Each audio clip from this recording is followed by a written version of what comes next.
പ്രിയപ്പെട്ട കുട്ടികളെ, ഇഫ് എന്ന കവിതയുമായി ബന്ധപ്പെട്ട് കവി ഉപയോഗിച്ചിരിക്കുന്ന പോയറ്റിക് ഡിവൈസസ്, കാവ്യാത്മക ഉപകരണങ്ങൾ, കൂടാതെ ഫിഗറേറ്റീവ് ലാംഗ്വേജസ്, ആലങ്കാരിക പ്രയോഗങ്ങൾ, ഇവയൊക്കെയാണ് നമ്മൾ ഇന്ന് പഠിക്കാൻ പോകുന്നത്. ഒരു നല്ല നിരൂപണം, റിവ്യൂ എഴുതുവാൻ നിങ്ങൾ ഇതെല്ലാം പഠിക്കേണ്ടതായിട്ടുണ്ട്. അപ്പോൾ നമുക്ക് ഈ കാര്യങ്ങൾ ഇന്ന് ഈ വീഡിയോയിൽ പഠിക്കാം. അതുകൂടാതെ നിങ്ങൾക്കായി ഒരു നല്ല റിവ്യൂ, ഇഫ് എന്ന കവിതയെക്കുറിച്ച് ഒരു നല്ല റിവ്യൂ ഇവിടെ തയ്യാറാക്കിയിട്ടുണ്ട്.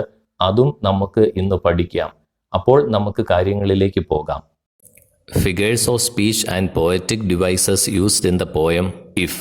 ഇഫ് എന്ന കവിതയിൽ ഉപയോഗിച്ചിരിക്കുന്ന ആലങ്കാരിക ഭാഷകളും കാവ്യാത്മക ഉപകരണങ്ങളും അവ എന്തൊക്കെയാണെന്ന് നമുക്ക് നോക്കാം. Figurative language, figures of speech എന്ന് പറഞ്ഞു കഴിഞ്ഞാൽ ആലങ്കാരിക ഭാഷ എന്നാണ്. Figurative language uses words and phrases that are not meant to be taken for real in a literal way. അക്ഷരാർത്ഥത്തിൽ അല്ലെങ്കിൽ യഥാർത്ഥത്തിൽ എടുക്കാൻ ഉദ്ദേശിക്കാത്ത പദങ്ങളെയും ശൈലികളെയും ആലങ്കാരിക ഭാഷയായി കണക്കാക്കുന്നു. It uses a phrase that describes something by comparing it to some other thing or as a symbol of some action.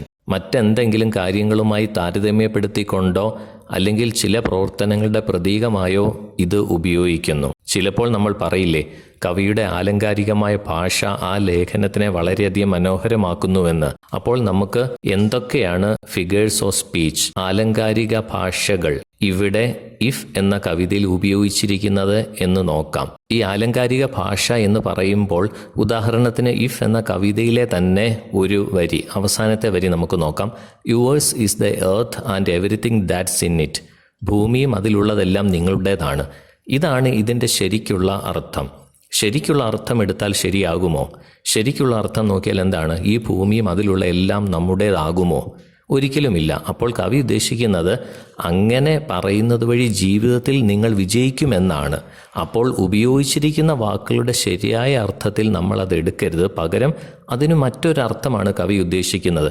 അങ്ങനെയുള്ള കാര്യങ്ങൾക്കാണ് ഈ figures of speech അല്ലെങ്കിൽ ഫിഗറേറ്റീവ് ലാംഗ്വേജ് എന്ന് നമ്മൾ പറയുന്നത്. അതുപോലെ തന്നെ പോയറ്റിക് ഡിവൈസസ്, കാവ്യാത്മക ഉപകരണങ്ങൾ. Poetic devices include the words rhyme, sound in lines of poetry together and create rhythm when spoken. കാവ്യാത്മക ഉപകരണങ്ങൾ എന്ന് പറയുന്നത് കവിതയുടെ വരികളിലെ വാക്കുകൾ പ്രാസമൊപ്പിച്ച് എഴുതുന്നതും വരികളിലെ വാക്കുകളുടെ ശബ്ദം ഒരേപോലെ അവതരിപ്പിക്കുന്നതും താളാത്മകമായി കവിത എഴുതുന്നതും ഒക്കെയാണ്. Rudyard Kipling's poem if is full of figurative languages and other poetic devices. ആലങ്കാരിക ഭാഷകളും മറ്റു കാവ്യാത്മക ഉപകരണങ്ങളും നിറഞ്ഞ കവിതയാണ് റഡിയാർഡ് കിപ്ലിംഗിൻ്റെ ഇഫ് എന്ന കവിത. Below is a list of figures of speech and poetic devices found in this poem. ആലങ്കാരിക ഭാഷകളും മറ്റു കാവ്യാത്മക ഉപകരണങ്ങളുമാണ് ചുവടെ ചേർത്തിരിക്കുന്നത്. നമുക്ക് നോക്കാം. ആദ്യമായി മെറ്റഫർ, രൂപകങ്ങൾ അല്ലെങ്കിൽ സാദൃശ്യം. Metaphors are implied comparison between two different things where there is a point of similarity. സമാനതകളുള്ള രണ്ട് വ്യത്യസ്ത കാര്യങ്ങൾ തമ്മിലുള്ള താരതമ്യമാണ് മെറ്റഫർ അല്ലെങ്കിൽ രൂപകങ്ങൾ. കവിതയിലെ ഒരു ഉദാഹരണത്തിലേക്ക് നമുക്ക് പോകാം. If you can meet with triumph and disaster and treat those two impostors just the same. ജയപരാജയങ്ങളെ നിങ്ങൾക്ക് ഒരുപോലെ നേരിടാൻ കഴിയുമെങ്കിൽ അവരെ വഞ്ചകരെ പോലെ, അതായത് രൂപവും ഭാവവും മാറുന്നവരെ പോലെ കാണാൻ കഴിയുമെങ്കിൽ. In the above lines triumph and disaster are compared to impostors. വിജയവും പരാജയവും വഞ്ചകരുമായി താരതമ്യപ്പെടുത്തുന്നു. ഇങ്ങനെ താരതമ്യപ്പെടുത്തുന്നതിനാണ് മെറ്റഫർ എന്ന് പറയുന്നത്. Success and failure both can deceive us as we may become too happy or too sad and forget our duty. വിജയവും പരാജയവും രണ്ടും നമ്മെ വഞ്ചിച്ചേക്കാം. കാരണം നമ്മൾ വളരെയധികം സന്തുഷ്ടരായേക്കാം, അല്ലെങ്കിൽ വളരെ സങ്കടപ്പെടും. അപ്പോൾ നമ്മൾ നമ്മുടെ കടമ മറക്കും. Moreover triumph and disaster both are transitory. മാത്രമല്ല വിജയവും ദുരന്തവും രണ്ടും താൽക്കാലികമാണ്. In most cases they don't last long. മിക്ക കാര്യങ്ങളിലും അവ അധിക കാലം നിലനിൽക്കില്ല. Happiness comes after sorrow and vice versa, but we are often deceived in thinking them to be permanent. സന്തോഷത്തിന് ശേഷം ദുഃഖം വരികയും ദുഃഖത്തിന് ശേഷം സന്തോഷം വരികയും ചെയ്യുന്നു. എന്നാൽ അവ ശാശ്വതമാണെന്ന് കരുതുന്നതിൽ നാം പലപ്പോഴും വഞ്ചിക്കപ്പെടുന്നു. ഫിഗേഴ്സ് ഓഫ് സ്പീച്ചിൽ അടുത്തത് എന്താണ് നമുക്ക് നോക്കാം. പെഴ്സോണിഫിക്കേഷൻ അല്ലെങ്കിൽ വ്യക്തിത്വം. Personification is attributing human characteristics to non-human objects. മനുഷ്യരല്ലാത്ത വസ്തുക്കൾക്ക് മനുഷ്യ സ്വഭാവ സവിശേഷതകൾ കൊടുക്കുന്നതിനാണ് പെർസോണിഫിക്കേഷൻ എന്ന് പറയുന്നത്. If you can dream and not make dreams your master, നിങ്ങൾക്ക് സ്വപ്നം കാണാൻ കഴിയുമെങ്കിൽ സ്വപ്നങ്ങളെ നിങ്ങളുടെ യജമാനന്മാർ ആക്കാതിരുന്നെങ്കിൽ. In the above line, the poet urges us not to allow our dreams to act like our master and control us. മുകളിലുള്ള വരിയിൽ നമ്മുടെ സ്വപ്നങ്ങൾ യജമാനനെ പോലെ പ്രവർത്തിക്കാനും നമ്മെ നിയന്ത്രിക്കാനും അനുവദിക്കരുതെന്ന് കവി നമ്മോട് അഭ്യർത്ഥിക്കുന്നു. Our dreams acting like a master is a personification of dream. നമ്മുടെ സ്വപ്നങ്ങൾ യജമാനനെ പോലെ പ്രവർത്തിക്കുന്നത് എന്ന് പറയുമ്പോൾ സ്വപ്നത്തിന് ഒരു വ്യക്തിത്വം കൊടുക്കുകയാണ് കവി ഇവിടെ. യജമാനനെ പോലെ പ്രവർത്തിക്കാൻ മനുഷ്യർക്കല്ലേ സാധിക്കൂ? മനുഷ്യർക്ക് സാധിക്കുന്ന ഒരു കാര്യം ജീവനില്ലാത്ത വസ്തുക്കൾക്കും വാക്കുകൾക്കും കൊടുക്കുന്നതിനാണ് പെർസോണിഫിക്കേഷൻ എന്ന് പറയുന്നത്. പെർസോണിഫിക്കേഷനിലെ രണ്ടാമത്തെ ഉദാഹരണത്തിലേക്ക് നമുക്ക് പോകാം. If you can meet with triumph and disaster and treat those two impostors just the same. ജയപരാജയങ്ങളെ നിങ്ങൾക്ക് ഒരുപോലെ നേരിടാൻ കഴിയുമെങ്കിൽ, അവരെ വഞ്ചകരെ പോലെ, അതായത് രൂപവും ഭാവവും മാറുന്നവരെ പോലെ കാണാൻ കഴിയുമെങ്കിൽ. Triumph and disaster are here attributed human characteristics and called imposters or deceivers who can befool us. ജയപരാജയങ്ങൾക്ക് മനുഷ്യ സ്വഭാവ സവിശേഷതകൾ കൊടുക്കുകയും നമ്മെ വഞ്ചിക്കുന്ന ചതിയന്മാരാക്കി അവയെ അവതരിപ്പിക്കുകയും ചെയ്യുന്നതിന് പെർസോണിഫിക്കേഷൻ എന്ന് പറയുന്നു. വഞ്ചിക്കുകയും ചതിക്കുകയും ചെയ്യുന്നവർ മനുഷ്യരാണ്. അപ്പോൾ ട്രയംഫ് ആൻഡ് ഡിസാസ്റ്റർ എന്ന വാക്കുകൾക്ക് മനുഷ്യ സ്വഭാവം കൊടുക്കുന്നു. അതിനാണ് പെർസോണിഫിക്കേഷൻ എന്ന് പറയുന്നത്. ഇനിയുമുണ്ട് ഉദാഹരണങ്ങൾ, നമുക്ക് നോക്കാം. If you can fill the unforgiving minute with 60 seconds worth of distance run. 60 സെക്കൻഡിൽ ഓടാൻ പറ്റുന്ന അത്രയും ഓടുന്നത് പോലെ ക്ഷമിക്കാത്ത മിനിറ്റ് നിങ്ങൾക്ക് പരമാവധി പ്രയോജനപ്പെടുത്താൻ സാധിച്ചെങ്കിൽ. Minute or time is here personified by the term unforgiving. Minute അല്ലെങ്കിൽ സമയം, ക്ഷമിക്കാത്തത് എന്ന് കവി പറഞ്ഞിരിക്കുന്നു. ക്ഷമിക്കുക എന്ന് പറയുന്നത് മനുഷ്യൻ്റെ സവിശേഷതയാണ്. ആ ഗുണം മിനിറ്റിന് കൊടുത്തിരിക്കുകയാണ്. അതുകൊണ്ട് കവി അവിടെ പെർസോണിഫിക്കേഷൻ ഉപയോഗിച്ചിരിക്കുകയാണ്. Time waits for none. The poet says it does not forgive those who waste their valuable time. Forgiving is a human quality attributed to minute here. സമയം ആർക്കു വേണ്ടിയും കാത്തിരിക്കുന്നില്ല. തങ്ങളുടെ വിലയേറിയ സമയം പാഴാക്കുന്നവരോട് സമയം ക്ഷമിക്കില്ല എന്ന് കവി പറയുന്നു. ക്ഷമിക്കുക എന്നത് ഒരു മനുഷ്യഗുണമാണ്. ഇവിടെ ആ ഗുണം മിനിറ്റിന് നൽകിയിരിക്കുന്നു. അപ്പോൾ ഇവിടെ പെർസോണിഫിക്കേഷൻ കവി ഉപയോഗിച്ചിരിക്കുന്നു. ഫിഗേഴ്സ് ഓഫ് സ്പീച്ചിലെ അടുത്ത അലങ്കാരിക ഭാഷയിലേക്ക് നമുക്ക് പോകാം. സിംബലിസം, പ്രതീകാത്മകത. It is the use of language in a way that something has a symbolic or deeper meaning other than the apparent one. ഒരു വാക്കിന് പ്രതീകാത്മകമായ മറ്റൊരർത്ഥമോ അല്ലെങ്കിൽ ആഴത്തിലുള്ള മറ്റൊരർത്ഥമോ കാണിക്കുന്നതിനാണ് പ്രതീകാത്മകത അല്ലെങ്കിൽ സിംബലിസം എന്ന് പറയുന്നത്. ഉദാഹരണത്തിലേക്ക് നമുക്ക് പോകാം. And risk it on 1 turn of pitch and toss. നാണയമെറിഞ്ഞുള്ള ഭാഗ്യപരീക്ഷണം നടത്തണം. Pitch and toss is a game, but here it is a symbol for big risk in life. The poet advises us to take bigger risk if it is for good reasons. Pitch and toss എന്ന് പറയുന്നത് പണ്ട് കാലത്തെ ഒരു കളിയാണ്. നാണയമെറിഞ്ഞുള്ള ഭാഗ്യപരീക്ഷണ കളി. Pitch and toss എന്നിവിടെ കവി ഉദ്ദേശിക്കുന്നത് ജീവിതത്തിലെ വലിയ അപകട സാധ്യതകളുടെ പ്രതീകമായിട്ടാണ്. നാണയമെറിഞ്ഞുള്ള ഭാഗ്യപരീക്ഷണം നടത്തണമെന്നല്ല, മറിച്ച് ജീവിതത്തിൽ നല്ല കാര്യങ്ങൾക്ക് വേണ്ടി അപകട സാധ്യതകളുള്ള ഭാഗ്യപരീക്ഷണങ്ങൾ നടത്തണമെന്നാണ് കവി പറയുന്നത്. അപ്പോൾ പിച്ച് ആൻഡ് ടോസ് എന്ന് പറയുന്നത് അതൊരു സിംബലാണ്. എന്തിനു വേണ്ടിയുള്ള സിംബലാ? ജീവിതത്തിൽ നമ്മൾ അപകട സാധ്യതകളുള്ള ഭാഗ്യപരീക്ഷണങ്ങൾ നടത്തണം എന്നാണ് പറയുന്നത്. അപ്പോൾ ജീവിതത്തിൽ റിസ്ക് എടുക്കണം എന്നാണ് ആ പിച്ച് ആൻഡ് ടോസ് എന്നതുകൊണ്ട് ഉദ്ദേശിക്കുന്നത്. അപ്പോൾ പിച്ച് ആൻഡ് ടോസ് എന്ന് പറയുന്നത് ഒരു സിംബലാണ്. ഭാഗ്യപരീക്ഷണങ്ങൾ നടത്തണം എന്നുള്ളതിൻ്റെ ഒരു പ്രതീകാത്മകമായി അവതരിപ്പിച്ചിരിക്കുകയാണ് പിച്ച് ആൻഡ് ടോസ് എന്ന പ്രയോഗത്തിലൂടെ. ഇനിയുമുണ്ട് സിംബൽസ്, നോക്കാം. If you can talk with crowds and keep your virtue or walk with Kings nor lose the common touch.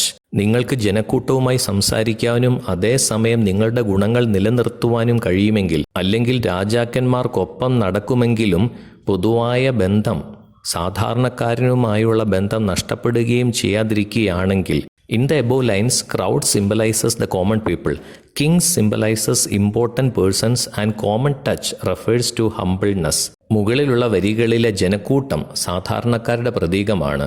Crowd എന്ന് പറയുന്നത് ജനക്കൂട്ടം, അത് സാധാരണക്കാരുടെ പ്രതീകമാണ്. രാജാക്കന്മാർ, കിങ്സ്, അത് പ്രധാനപ്പെട്ട വ്യക്തികളുടെ പ്രതീകങ്ങളാണ്.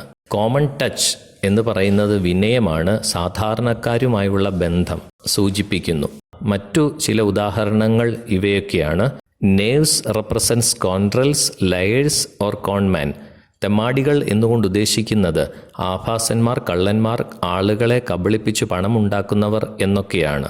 ഇവരുടെയൊക്കെ പ്രതീകമാണ് knaves. Crowd symbolise the common folk or people. ജനക്കൂട്ടം സാധാരണക്കാരുടെ പ്രതീകമാണ്. ക്രൗഡ് എന്ന് ഉദ്ദേശിക്കുന്നത് സാധാരണക്കാർ ആണ്. Kings represent the important people in society.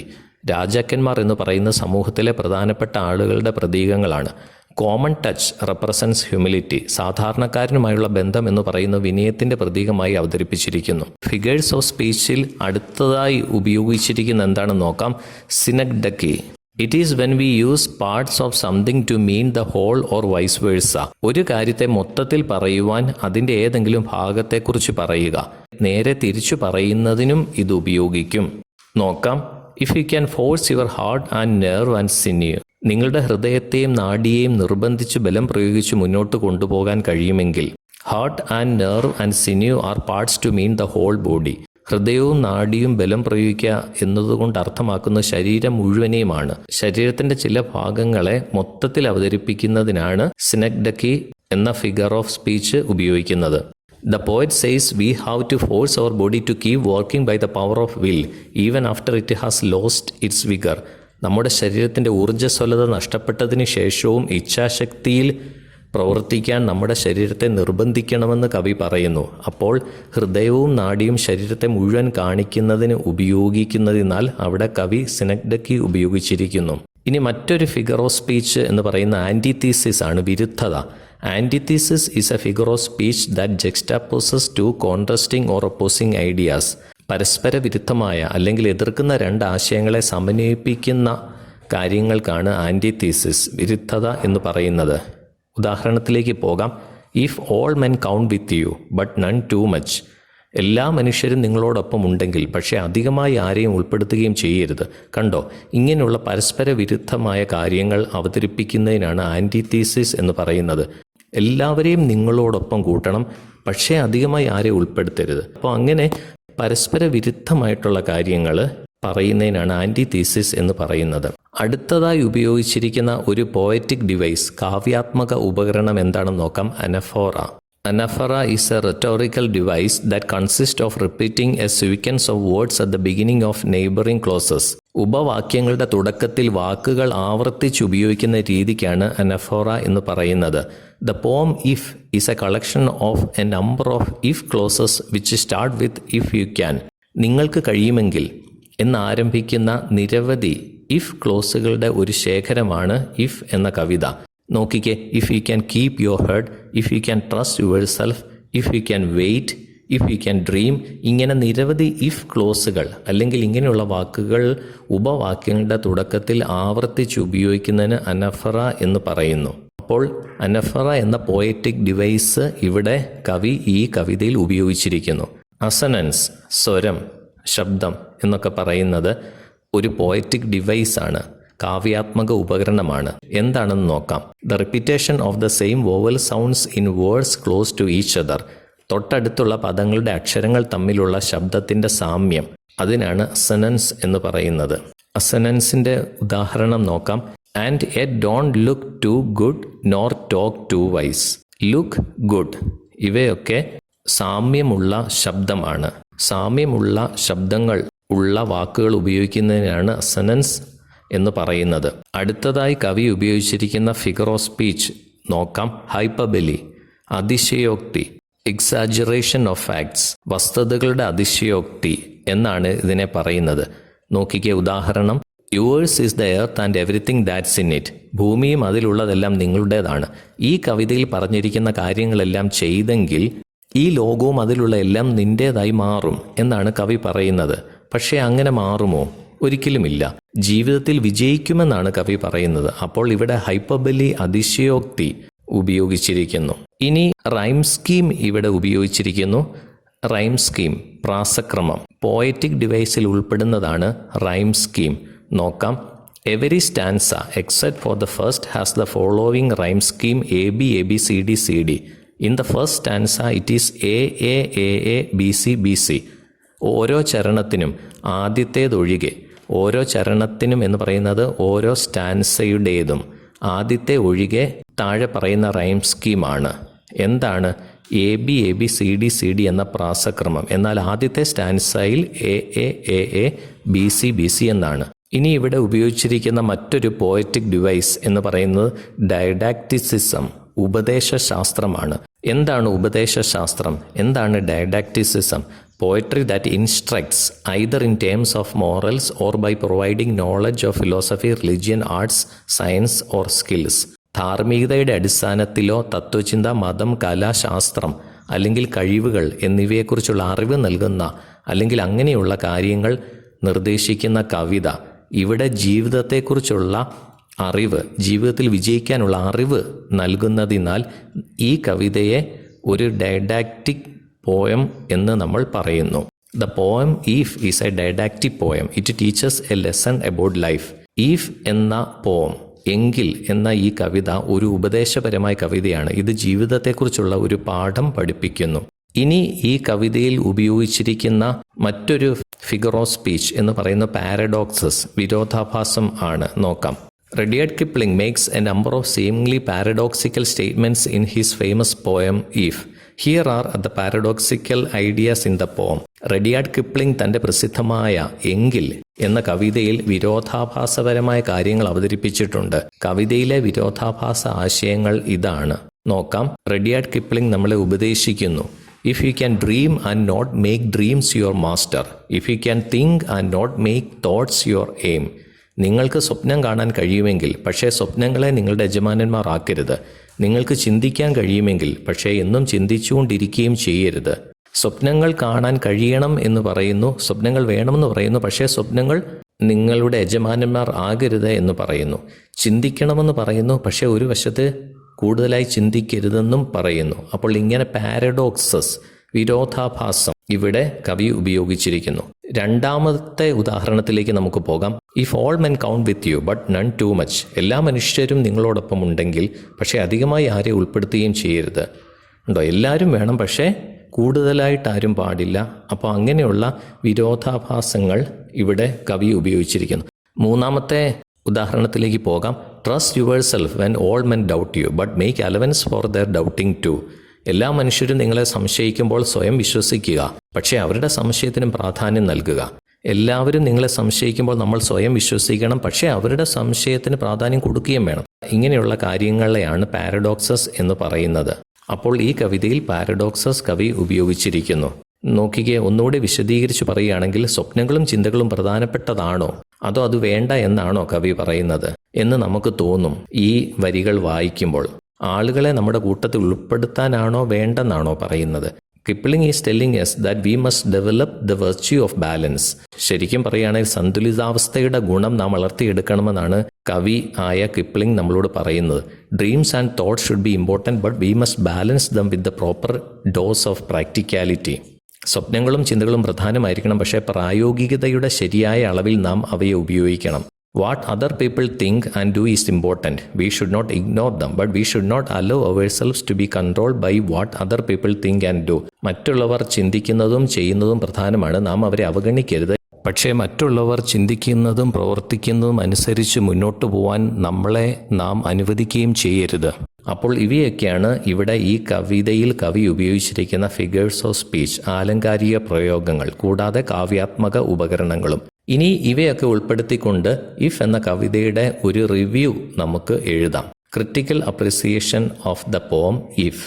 The poem if by Rudyard Kipling is a didactic poem. Rudyard കിപ്ലിങ്ങിൻ്റെ എങ്കിൽ എന്ന കവിത ഒരു ഉപദേശപരമായ കവിതയാണ്. It teaches a lesson about life. ഇത് ജീവിതത്തെക്കുറിച്ചുള്ള ഒരു പാഠം പഠിപ്പിക്കുന്നു. The poem is a bundle of suggestions from father to his son. അച്ഛനിൽ നിന്ന് മകനിലേക്കുള്ള നിർദ്ദേശങ്ങളുടെ ഒരു കൂട്ടമാണ് കവിത. It tells us how to deal with different situations in life. ജീവിതത്തിലെ വ്യത്യസ്ത സാഹചര്യങ്ങളെ എങ്ങനെ കൈകാര്യം ചെയ്യണമെന്ന് ഇത് നമ്മളോട് പറയുന്നു. The poem basically tells us the conditions that we should meet to succeed in life and make this life happy and a beautiful one. ജീവിതത്തിൽ വിജയിക്കാനും ഈ ജീവിതം സന്തോഷകരവും മനോഹരവുമാക്കുവാൻ നാം പാലിക്കേണ്ട വ്യവസ്ഥതകളെക്കുറിച്ച് കവി നമ്മളോട് പറയുന്നു. The poet tells his son that he should keep calm and patient in life. ജീവിതത്തിൽ ശാന്തതയും ക്ഷമയും പാലിക്കണമെന്ന് കവി മകനോട് പറയുന്നു. He should trust himself when all others doubt him. മറ്റുള്ളവരെല്ലാം സംശയിക്കുമ്പോൾ അവൻ സ്വയം വിശ്വസിക്കണം. The poet says that one should wait patiently for success and should never be tired by waiting because success comes to those who work hard and remain patient. വിജയത്തിനായി ക്ഷമയോടെ കാത്തിരിക്കണമെന്നും കാത്തിരിക്കുന്നതിലൂടെ ഒരിക്കലും മടുക്കരുതെന്നും കവി പറയുന്നു. കാരണം കഠിനാധ്വാനം ചെയ്യുകയും ക്ഷമയോടെ കാത്തിരിക്കുകയും ചെയ്യുന്നവർക്കാണ് വിജയം. Next the poet tells his son that other people will often tell lies. അടുത്തതായി മറ്റുള്ളവർ പലപ്പോഴും നുണകൾ പറയുമെന്ന് കവി മകനോട് പറയുന്നു. However, he should never lie in his life and always remain truthful. എന്നിരുന്നാലും അവൻ ഒരിക്കലും തൻ്റെ ജീവിതത്തിൽ നുണ പറയരുത്, എല്ലായ്പ്പോഴും സത്യസന്ധനായി തുടരുകയും വേണം. Others will hate him. മറ്റുള്ളവർ അവനെ വെറുക്കും. But he should never hate them back. പക്ഷേ അവൻ ഒരിക്കലും മറ്റുള്ളവരെ വെറുക്കരുത്.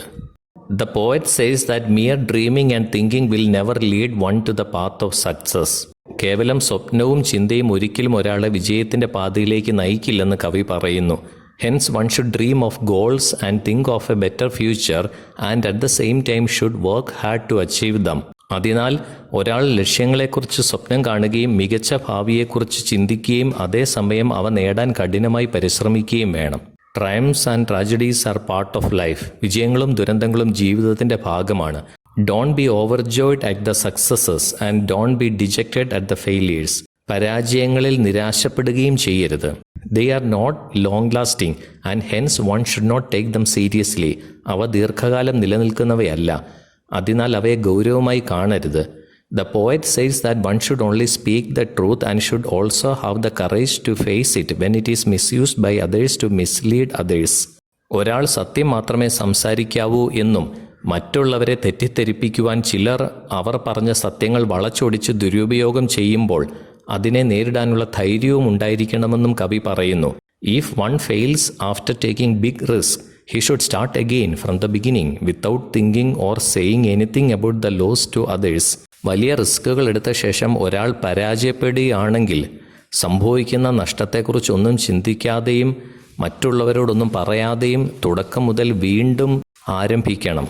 The poet says that while among the common people one must keep his virtues and never behave like them. സാധാരണക്കാരിടയിൽ ജീവിച്ചാലും ഒരാൾ തൻ്റെ സദ്ഗുണങ്ങൾ പാലിക്കണമെന്ന് കവി പറയുന്നു. The poet also says that while among the kings one should not lose sight of the ordinary people. രാജാക്കന്മാർക്കിടയിൽ നടന്നാലും സാധാരണക്കാരനുമായുള്ള ബന്ധം ഉപേക്ഷിക്കരുതെന്നും കവി പറയുന്നു. In the final two lines, the poet tells his son if he acts upon all the advice he gave above, he will be able to achieve whatever he likes and he will be a real man of virtue. അവസാന രണ്ട് വരികളിൽ കവി തൻ്റെ മകനോട് താൻ മുകളിൽ നൽകിയ എല്ലാ ഉപദേശങ്ങളും അനുസരിക്കുകയാണെങ്കിൽ അയാൾക്ക് ഇഷ്ടമുള്ളതെന്തും നേടാൻ കഴിയുമെന്നും അദ്ദേഹം സദ്ഗുണങ്ങളുള്ള ഒരു യഥാർത്ഥ മനുഷ്യനായി മാറുമെന്നും പറയുന്നു. The language used is so simple that readers can easily understand. ഇവിടെ ഉപയോഗിച്ചിരിക്കുന്ന ഭാഷ വായനക്കാർക്ക് എളുപ്പത്തിൽ മനസ്സിലാക്കാൻ കഴിയുന്നത്ര ലളിതമാണ്. The poem is divided into 4 stanzas having 8 lines each. 8 വരികൾ വീതമുള്ള 4 ചരണങ്ങളായി കവിതയെ തിരിച്ചിരിക്കുന്നു. Every stanza except for the first has the following rhyme scheme AB AB CD CD. ആദ്യത്തേതൊഴികെയുള്ള എല്ലാ ചരണങ്ങൾക്കും AB AB CD CD എന്ന് പറയുന്ന rhyme സ്കീമാണുള്ളത്. In the first stanza it is A A A A B C B C. ആദ്യത്തെ ചരണത്തിൽ അത് A A A A B C B C ആണ്. The poem has figurative language with a lot of metaphors, personification, symbolism, anaphora, hyperbole, didacticism, paradoxes, etc. ആലങ്കാരിക ഭാഷകൾ ഈ കവിതയിൽ ഉപയോഗിച്ചിട്ടുണ്ട്. Metaphors, personification, symbolism, anaphora, hyperbole, didacticism, paradoxes എന്നിവയാണ്. Success is personified as triumph and failure is personified as disaster. വിജയത്തെയും പരാജയത്തെയും വ്യക്തികളായി ഇവിടെ ചിത്രീകരിച്ചിരിക്കുന്നു. Symbols also make the poem more attractive. Symbols, പ്രതീകങ്ങൾ കവിതയെ കൂടുതൽ ആകർഷകമാക്കുന്നു. Knaves represents scoundrels and liars and kings represent important people. തെമ്മാടികൾ അപഹാസ്യരെയും നുണയന്മാരെയും പ്രതിനിധീകരിക്കുന്നു.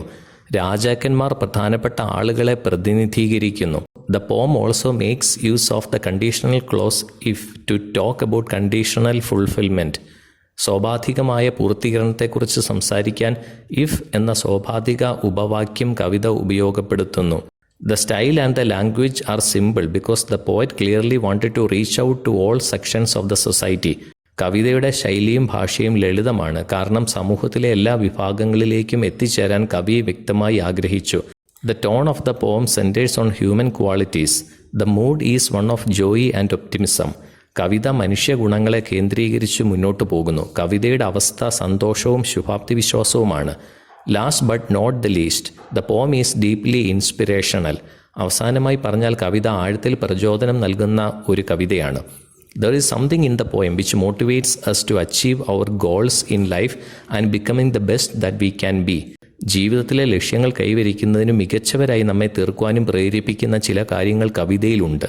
പ്രിയപ്പെട്ട കുട്ടികളെ, ഈ വീഡിയോയിൽ പറഞ്ഞിരിക്കുന്ന കാര്യങ്ങളെല്ലാം നിങ്ങൾക്ക് മനസ്സിലായി എന്ന് കരുതട്ടെ. ഇവയെല്ലാം നിങ്ങളുടെ ഇംഗ്ലീഷ് നോട്ട്ബുക്കിൽ എഴുതിയെടുക്കുവാൻ മറക്കരുത്. അപ്പോൾ നമുക്ക് അടുത്ത വീഡിയോയിൽ വീണ്ടും കണ്ടുമുട്ടാം. Thank you so much.